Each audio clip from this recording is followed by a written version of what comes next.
구약성경 아가서 2장 10절부터 13절까지 말씀 찾으셨으면 아멘.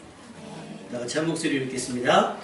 나의 사랑하는 자가 내게 말하여 이르기를 나의 사랑 내 어여쁜 자야 일어나서 함께 가자. 겨울도 지나고 비도 그쳤고 지면에는 꽃이 피고 새가 노래할 때가 이르렀는데 비둘기의 소리가 우리 땅에 들리는구나. 무화과 나무에는 푸른 열매가 익었고 포도나무는 꽃을 피워 향기를 토하는구나. 나의 사랑 나의 어여쁜 자야 일어나서 함께 가자. 아멘. 어제가 그 세월호 사건이 있은 지 2년이 되는 날이라고 하더라고요. 여러 의견이 있을 수 있습니다. 너무 괴롭게 생각하는 분도 있고 그래도 그렇지 너무 심한 거 아니냐 하시는 분도 있을 것인데 어찌됐건 생때 같은 가족들과 자녀를 잃은 부모의 마음을 우리는 좀 헤아릴 수 있었으면 좋겠습니다. 그래서 그들이 슬퍼할 때 같이 슬퍼하고 할 수 있다면 우리가 위로했으면 좋겠고 할 수 있다면 우리가 그들이 회복되어지고 다시 건강한 삶, 일상으로 돌아올 수 있도록 교회들이 힘이 됐으면 좋겠습니다. 할렐루야. 그것이 사람 살아가는 이유이지 않을까라는 생각이 듭니다. 살다 보면 봄날 같은 날을 만날 수도 있고요. 여름같이 하는 날도 있을 수 있고 가을처럼 풍성한 결실이 있는 가족도 있겠지만 모든 것을 다 잃어버리는 겨울과 같은 날들이 있습니다. 상황에 따라서 어떤 분들은 여전히 겨울이신 분들이 있는데 어제 그것이 알고 싶다라고 하는 프로그램에 그 세월호 사건에 대한 재조명을 한다 그래서 제가 그 황금 같은 시간을 할애해서 그것을 봤어요. 왜 봤냐면 오늘 말씀과 연관이 있기 때문인데 여전히 겨울에 살고 있는 여전히 그 수학여행을 보낸 아들을 자녀들을 잊지 못해서 살고 있는 여전히 그 긴 겨울 그 추운 고통 괴로움 속에 갇혀있는 그들에게 교회가 줄 수 있는 또 이웃이 줄 수 있는 가족이 줄 수 있는 위로의 말이 뭐가 있을까. 마지막에 그 아버님께서 그 시신을 수습했는데 시신을 보지 못한 부모들이 굉장히 많대요. 왜냐하면 시신을 수습하신 분들이 보지 말 것을 권했다 그래요. 왜냐하면 그냥 건강했을 때 마지막 모습을 기억하는 게 낫지 이 모습 보면 못 산다는 거예요. 괴로워서. 근데 그분이 그 자식의 시신을 수습한 자식의 사진을 보여주면서 우리가 바라는 건 돈도 아니고 우리가 바라는 건 우리 아들을 살려달라는 것도 아니다. 왜 죽었는지 왜 우리 아이들이 그렇게 죽을 수밖에 없었는지 이유는 알겠다. 왜냐하면 그래야 그분들이 그 긴 터널을 벗어날 수가 있고 긴 겨울과 같은 날들을 그치고 봄을 맞이할 수 있을 것 같더라고요. 오죽했으면 그 사진을 보였겠습니까? 그뿐만 아니라 뭐 세월호만 사건이겠습니까? 지금 일본 어제도 뭐 일본에 큰 지진이 났다고 하고 뭐 40명 몇 명이 있는 사람들이 죽고 또 뭐 기근에 죽어가는 아이들이 뭐 우리 아이들 얘기로는 뭐 7초에 한 명, 몇 초에 한 명씩 기근에 죽어가는 사람들도 굉장히 많이 있고 억울하게 또는 안타깝게 가족들을 잃는 또 사업이 힘들어서 긴 터널 속에 긴 겨울과 같은 날들 속에 갇혀있는 분들에게 복음이 예수 그리스도의 부활의 소식뿐만 아니라 구원의 소식이 그들에게 소망이 되고 회복이 되는 은총이 됐으면 좋겠습니다. 할렐루야. 여러분은 지금 어떤 계절을 지나고 계십니까? 봄, 여름, 가을, 겨울 중에 여러분의 날은 지금 어떤 날이십니까? 오늘 말씀은 이어가고 있지요. 겨울이 지나고 비도 그쳤다. 꽃이 피고 새들이 노래하는 봄이 왔다. 여러분에게도 오늘 예배 이후에 봄날이 찾아올 수 있기를 주님의 이름으로 축원합니다. 해설자들이 스포츠 해설자들이 가장 해설하기 어려운 스포츠가 뭔지 아십니까? 해설하기 가장 어려운 스포츠가 마라톤이래요. 마라톤은 2시간이 넘는 경기를 출발했습니다. 사실 할 말이 없는 거예요. 계속 이제 뭐 딴 얘기해야 되고 뭐 선수 얘기했는데 근데 가장 쉬운 건 뭔지 아세요? 쉬운 거? 100m 달리기. 준비할 때까지는 말이 많은데 준비 빵 하면 하면 끝난대요. 제일 쉬운데 제일 짧은데 해설하기가 되게 어려운데 마라톤은 해설자가 직접 하는 얘기가 그래요. 이거 뭔 말을 순위가 막 뒤바뀌는 것도 아니고요. 처음에 출발해서 몇 킬로 지나면 선두 그룹이 거의 정해져 있습니다. 뭐 반전이 있거나 뭐 다이나믹하지도 않고 그냥 뛰는 거예요. 그러면 이제 하는 얘기가 강변이 참 좋죠. 오르막이 없고 경사가 완만해서 참 좋아요. 도로 통제가 참 잘 되는 것 같고 우리나라는 뭐 이런 경기와 상관없는 얘기들을 많이 합니다. 그런데 그 2시간을 해설자들이나 아나운서, 캐스터들은 채우기가 힘든데 그 42.195m를 채워야 되는 선수들은 어떻겠습니까? 지루할 겨를이 없겠죠. 뭐 옆에 호수가 있는지 아파트가 있는지 뭐가 있는지 몰라요. 앞으로만 달려야 되는데 42.195km를 달려야 되거든요. 42.195km. 그럼 이 달리는 마라톤은 무작정 냅다 뛸 수 있는 건 아닙니다. 그래서 페이스 조절이라는 걸 해요. 페이스 조절. 그래서 그 페이스를 조절해주는 친구가 같이 뜁니다. 다시 말하면 한국과에서 한 3명 정도나 4명의 선수가 나오면 우승할 만한 선수와 겨루는 선수의 페이스를 뺏는 거예요. 예를 들면 금메달의 가능성이 없는데 이 친구가 먼저 뛰쳐나가서 그 다른 나라 1등할 사람들의 페이스를 흐트러버리는 거예요. 막 뛰어나가면 1등 자리를 빼앗지 않기 위해서 이 사람이 오버페이스를 한다는 거죠. 조절하는 사람들이 있습니다. 그러니까 42.195km를 우리는 그냥 보지만 그분들은 철저하게 계산해서 몇 킬로미터까지는 어느 정도 속도로 어느 정도 페이스로 가야 되는 걸 다 나눠놨어요. 그래서 때로는 답답하고 자존심 상하지만 나를 앞질러 가는 사람을 두고 봐야 될 때가 있다는 거죠. 쟤 나보다 못 뛰는 애인데 때로는 걔가 42.195km 안에 나보다 앞서는 시간들이 있을 수 있어요. 그런데 오버페이스 하지 않는 거예요. 기다리는 겁니다. 참는 겁니다. 걔가 나를 놀리고 가든 걔가 나를 비아냥거리고 하면서 조롱하면 가든 나는 거기에 휘둘리지 않고 내 페이스를 조절하면서 가는 거예요. 왜요? 결과적으로 우승하기 위해서. 할렐루야. 우리 인생 가운데 항상 1등할 수 있겠습니까? 그런데 우리는 마지막에 1등하기 위해서, 마지막에 완주하기 위해서 때로는 삶 가운데서 포기해야 되고 어쩌면 내버려야 하는 일들이 있을 수도 있다는 얘기입니다. 마라톤보다 길지 않겠습니까? 마라톤은 고작 해야 2시간, 아마추어 같아도 3시간에서 3시간 반이라는 거예요. 근데 그 짧은 시간을 뛰는 경기에는 페이스 조절이라는 게 필요한데 70이요 강건은 80, 요즘에는 100년을 살아간 인생 가운데 여러분 항상 앞설 수 있겠습니까? 항상 넉넉할 수 있겠습니까? 때로는 비우기도 하시고 때로는 앉기도 하시고 때로는 눕기도 하시다가 때로는 달리기도 하시면서 이 구원의 길에 끝까지 완주하려고 하는 여러분의 페이스가 온전히 조절될 수 있기를 주님의 이름으로 축원합니다. 여러분은 그럼 지금 어느 때입니까? 속도를 낼 시기입니까? 조금은 기다리는 때입니까? 시간은, 계절은 우리의 삶을 재촉을 하는데 때로는 눕고 싶지만 더 눕지 말고 졸고 싶지만 졸지 말고 일어날 때가 있습니다. 지금이 그때입니다. 왜요? 겨울이 지나고 비가 내렸다는 거죠. 비가 그쳤어요.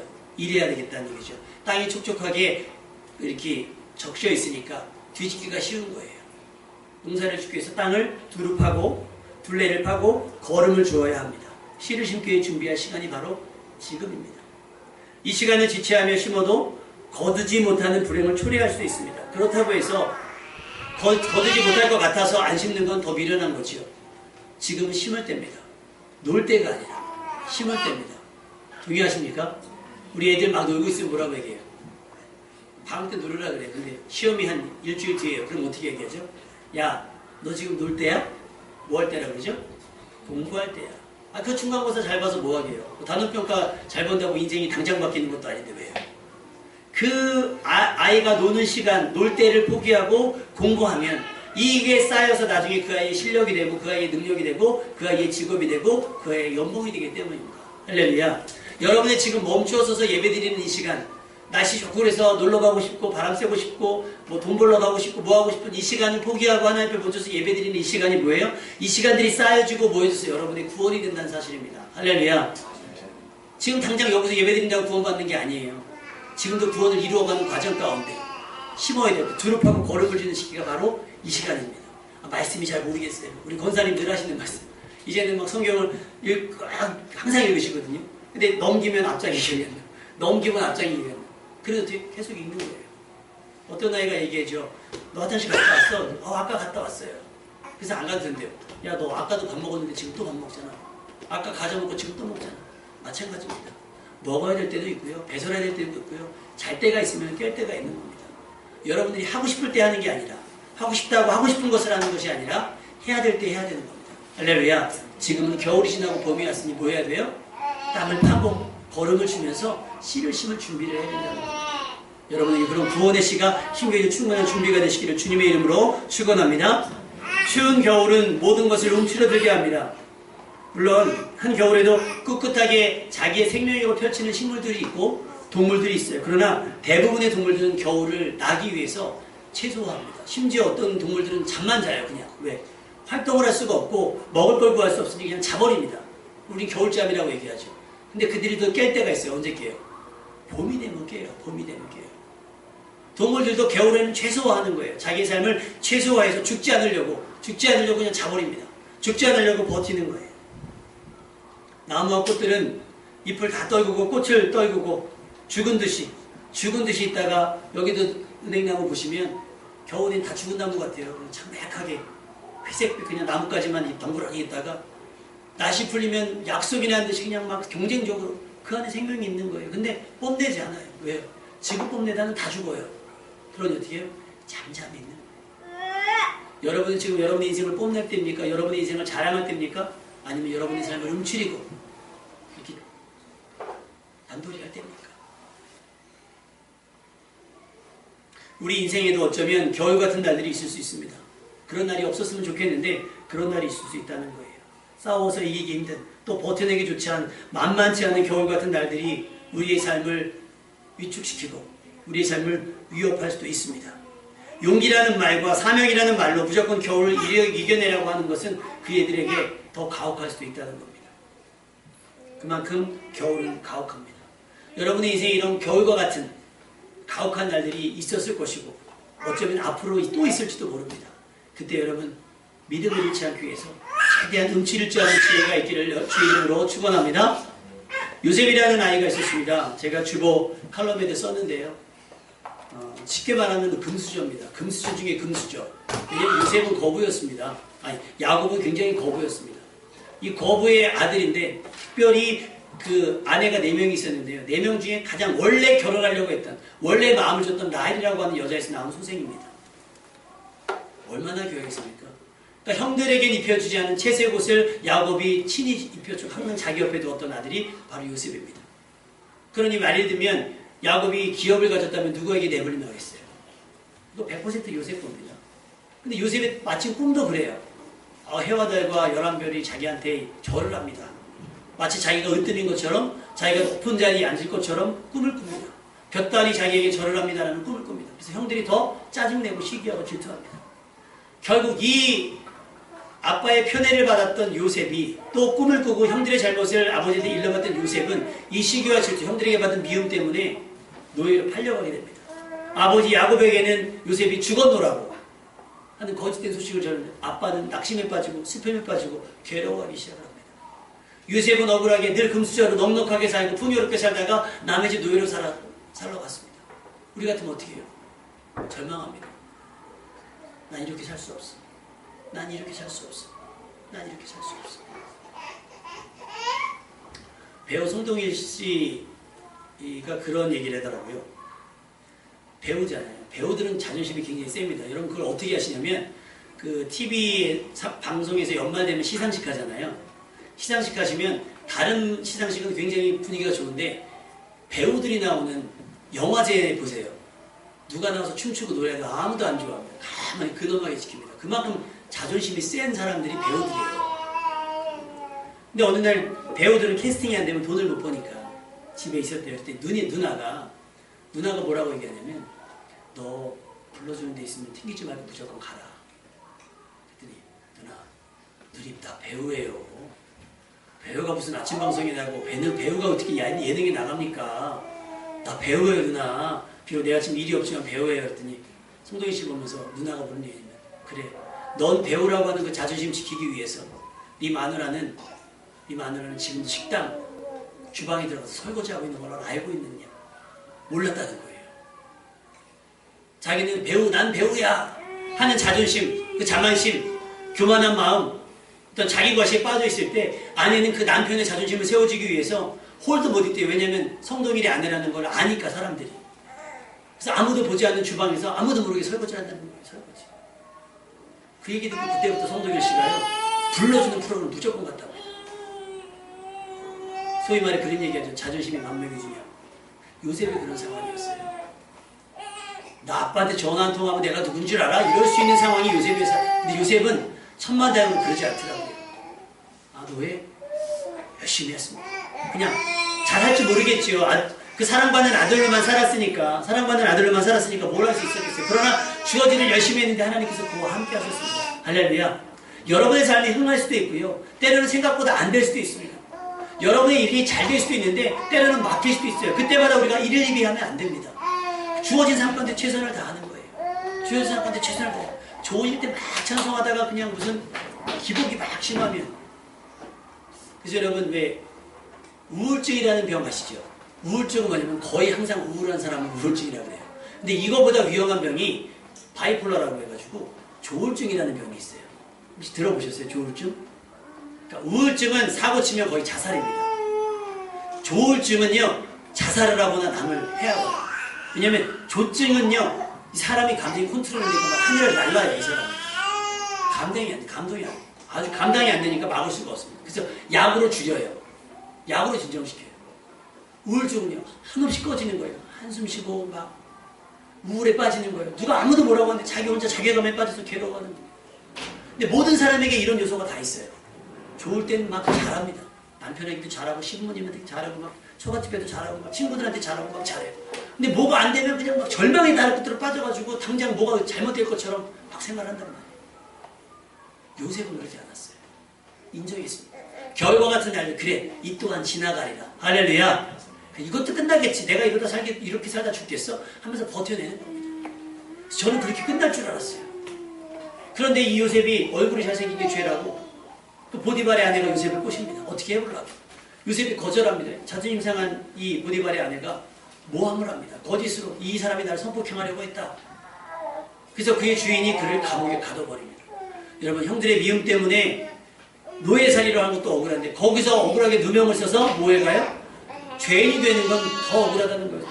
파렴치한 성폭행범이 이렇게 됐다는 거예요. 얼마나 괴롭겠습니까? 얼마나 그 인생이 겨울 같겠어요. 얼마나 그 인생이 소위 말해 여러분 말로 더럽겠냐는 거예요. 여러분이 표현한다면. 억울하고 분통해서 목숨을 잃어도 몇 번이나 잃을 상황 아니겠습니까? 그 자존심에. 채석옷을 입고 살았던 그 자존심에 겨우 17살밖에 되지 않았던 그 나이에 이 어떤 상황들, 겨울과 같은 이날들을 감당하기 쉽지 않았을 거예요. 그런데요, 요셉은 감당했어요. 요셉은 잠잠했습니다. 버텨냈어요. 채석옷 벗어요. 채석옷이 뭐라고? 벗어버립니다. 노예로 삽니다. 죄인으로 삽니다. 시중 들며 삽니다. 그냥 그렇게 살아요.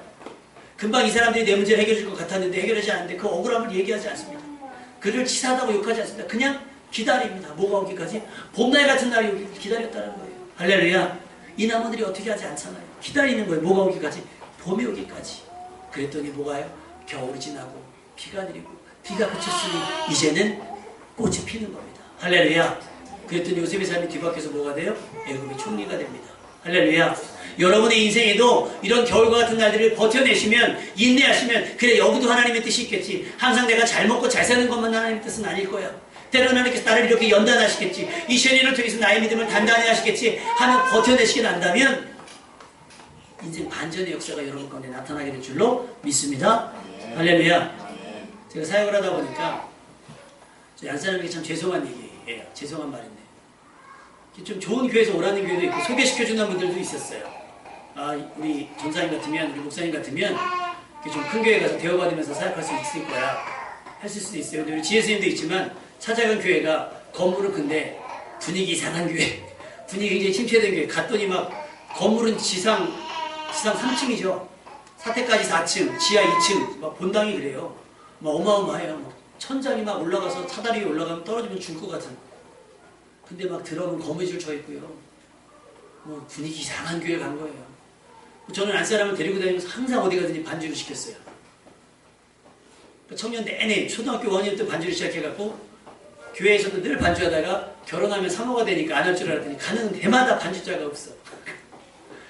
그래서 여기에 전도서 생활하다가 서울로 가면 반주자가 있겠지. 갔더니 반주자가 없어. 그래서 목사가 됐어요. 목사가 되고 사역절에 갔는데 거기도 반주자가 있는데 우리 안사람 갈 때 되니까 애를 낳았어요. 반주를 했어요. 제가 목사한테 받을 때도 한 사람이 반주를 했어요. 미안하잖아요. 어떻게 보면 사모님 사면심 하면서 또 자기가 또 자기 나름대로 일해야 되겠지만 때로는 이렇게 사모님으로서 좀 대우받을 수 있는 상황이지만 저는 한 번도 그런 일을 하지 않았어요. 개척을 했더니요 또 반주를 해야 됐어요. 그래서 기도했습니다. 하나님 이제 반지자 좀 보내주십시오. 근데 윗집에 사는 만삭의 아낙네가 내려왔습니다. 그 아낙네가 우리 권차님이 되셨고 우리의 반지자가 되어주셨습니다. 그리고 기도했습니다. 이 반주를 끊었더니 주일학교 반주를 해야 되고 하나님 우리는 주일학교 반주 안 보내주셨으니까 했더니 어느 날 갑자기 하늘에서 온 건 아니죠. 이모 따라서 우리 지연자매가 와가지고 주일학교 반주를 하고 교사가 없대더니 또 패키지로 따라와가지고 저 사실은 이번 주만 오고 못 와요 했던 사람이 교회 못 오는 걸 부담스러워하고 미안해하고 빠지지 않을게요라고 자기 입으로 선언하는 사람이 되었다는 겁니다. 할렐루야. 거기서 끝날 줄 알았더니 우리는 항상 그렇게 응달지고 항상 겨울일 것 같았는 저기에 기타를 배우겠다는 아이가 있고 드럼을 배우겠다는 아이가 생겨나고 할렐루야. 그러니 우리 부목사님이 신나서 드럼을 사야겠다고 하고 여러분 우리 교회가 항상 이렇겠습니까? 여러분의 인생이 항상 그렇겠냐는 얘기예요. 때로는 하나님께서 움츠려드는 그날들을 얼마나 버틸 수 있는지 우리를 보시는 겁니다. 얼마나 견뎌낼 수 있는지 그걸 보셨다가 그래 이 정도면 충분하다 하실 때에 우리의 감당할 만한 영광도 주실 줄로 믿습니다. 아멘. 그러니까 여러분 남편이 돈을 잘 벌어오면 좋겠지만 좀 덜 벌어올 때 겨울이구나 어떻게 해야 돼요? 움츠려야 돼요. 요즘에 핸드폰이 스마트폰이다 보니까 참 가만히 앉아있을 때 정보가 와요. 누가 또 카톡으로 보내주는데 그 얘기를 하시더라고요. 여러분 결혼하십시오. 결혼하면 참 좋아요. 그러면서 사실은 무슨 얘기냐면 아내가 처음에 결혼하면 자기는 맞벌이를 하겠다더니 갑자기 한 사람이 조강식처가 되겠다며 현모양처가 되겠다며 전업주부를 선언했다. 집에 오면 항상 아내가 있어서 좋다. 출근할 때 되면 잠든 아내의 모습이 너무나 예뻐. 그 잠든 아내 모습을 보고 출근하는 게 너무 좋다. 결국 뭐냐면 결혼하고 났더니 불평불 다 이게 바뀌더라는 거예요. 결혼하면 좋을 줄 알았더니 안 된다는 거예요. 거기서 했던 얘기가 뭐냐면 나는 벌어온다. 그러면 내가 벌어온 돈으로 우리 한 사람은 좋은 옷을 사 입어서 나는 너무 행복하다. 이런 얘기를 해요. 근데 여러분 만약에 남편의 월급이 줄었어요. 뭐 어떻게 해요? 남편이 월급이 준 것 때문에 타박하거나 원망하는 것이 아니라 뭐예요? 겨울이구나. 뭐 해야 돼요? 움츠려야 되겠구나 하면서 움츠리셔야 되는 거예요. 우리 저쪽 남편은 저쪽 누구는 누구는 이렇게 하지 마시고 움츠려야 된다는 거예요. 우리 아이가 표정이 안 좋아요. 너 뭐가 부족해서 그렇게 다니냐고 할 게 아니라 우리 아이에게 겨울이 왔구나. 기다려주는 거예요. 이 아이가 이 겨울을 버텨낼 수 있도록 때로는 보이지 않게 애가 인식하지 않게 아이를 보호하고 아이를 안아주고 겨울을 버텨낼 수 있도록 해주셔야 되지 않겠습니까? 겨울나는 법을 아셔야 됩니다. 그러면 그렇게 버티다 보면 봄이 옵니다. 여러분의 추운 겨울은 언제였습니까? 그리고 그 겨울을 버텨내기 위해서 여러분이 떨어뜨려버린 잎은 얼마고 여러분이 아쉽지만 져버리고 꽃을 떨어뜨린 그 꽃은 얼마였습니까? 잘라내버린 가지는 얼마만큼입니까? 봄을 기다리며 숨지기며 죽은 듯 버텨난 겨울이 있었습니다. 여러분 삶 가운데 또 앞으로 그런 겨울이 몇 번이나 우리에게 다시 올지 모릅니다. 준비하자는 거예요. 기다리자는 겁니다. 그리고 버티다 보면 여러분의 힘으로 살 수 있는 봄이 옵니다. 오늘 말씀이 얼마나 예뻐요. 저는 이 말씀이 너무 예뻐요. 나의 사랑 나의 어여쁜 자야 일어나서 함께 가자.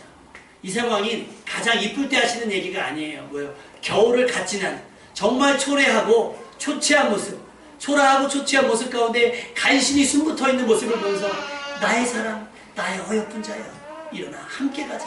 할렐루야. 겨울이 지났어. 봇비가 내렸고 땅이 젖었고 이제 꽃이 피고 노래할 때가 이르렀다. 그러니 일어나 함께 가자.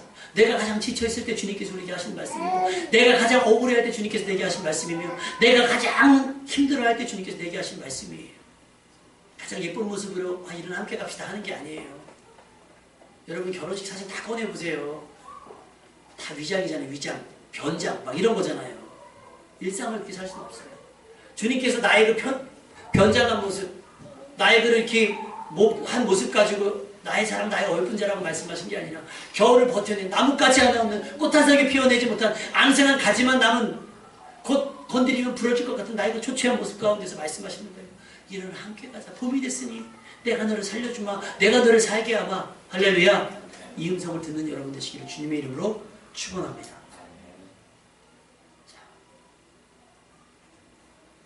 주님께서 여러분에게 말씀하시잖아요. 엉망진창이었던 나의 삶, 버텨내느라 꾸며내지 못한 나의 삶. 그러나 나의 사랑, 내 어여쁜 자야, 일어나서 함께 가자. 어디든 주님께서 우리와 동행하기를 원하시고 이제 좀 좋은 곳에 날 보내시길 원하시며 할 일을 우리에게 맡기시기를 원하신다는 거예요.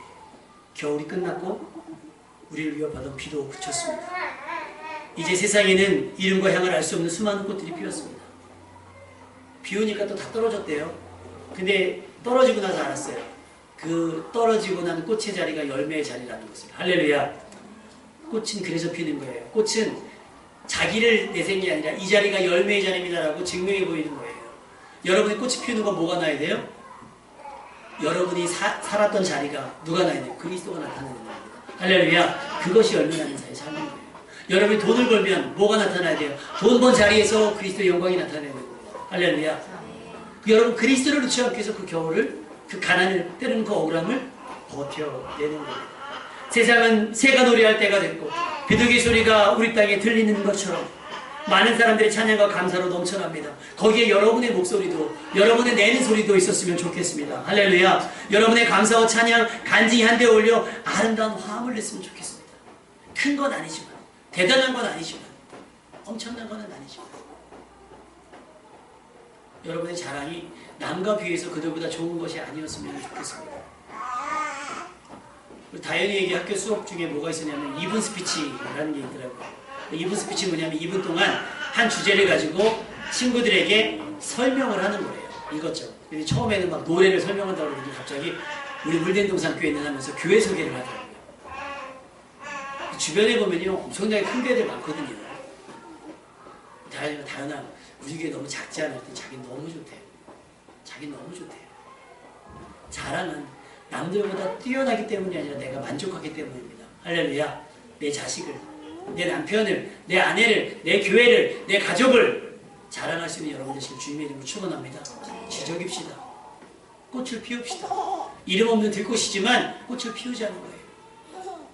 상품성이 떨어지면 어떻습니까? 내가 존재했다는 이유, 그 한순간이라 할지라도 꽃을 피우는 것이 나의 존재 이유라면 그 꽃을 피우는 거죠. 그리고 그 자리에 그리스도의 열매가 맺었으면 좋겠습니다. 긴 겨울, 잔인하고 혹독했기 때문에 움츠려되었던 우리를 주님께서 일으켜 세우시고 계십니다. 아까 맨 처음에 말씀드렸처럼 우리가 항상 매 순간 선두에 서지는 못했지만 때로는 2등이 되고 때로는 3등이 되고 때로는 너무 억울하게도 부상이 생기거나 때로는 어떤 억울함 때문에 등수해두지 못할 수도 있습니다. 지금 당장은. 그러나 우리가 보상받는 건 마지막 때입니다. 할렐루야. 그래서 그 손해를 감수하는 거예요. 그래서 그 불편을 감수하는 거예요. 겨울을 버티는 여러분들께 주님께서 말씀하십니다. 여전히 이쁘구나. 여전히 사랑스럽구나. 그래 이쁘다. 우리 일어나 함께 가자. 일어나 함께 가자. 주님께서 우리를 이끌고 가시는 것은 푸른 초장 쉴만한 물가인 줄로 믿습니다. 배고팠던 여러분에게 배부르게 하시고 목말랐던 여러분을 시원하게 해주실 겁니다. 낮의 해와 밤의 달 때문에 덥고 추워서 괴로웠던 시절들을 하나님께서 그늘로 막아주시고 성이 되어 지켜주실 줄로 믿습니다. 사랑하시는 주님과 함께 주님께서 그토록 봄이 되기를 기다리셨고 하고 싶어 하시는 그 일들을 위해서 여러분의 삶이 주님의 손을 붙잡고 일어서줬으면 좋겠습니다. 하나님의 일에 참여하는 봄, 하나님의 뜻에 여러분의 뜻을 맡기는 봄과 같은 은혜의 날들을 살았으면 좋겠고 이 따뜻한 봄날 누구보다 여러분의 인생이 화려한 꽃이 되고 누구보다 여러분의 인생이 진한 향기가 되는 이 봄날에 가장 어울리고 가장 빛나고 가장 화려한 겨울을 지켜내고 이겨낸 주인공 되시기를 주님의 이름으로 축원합니다.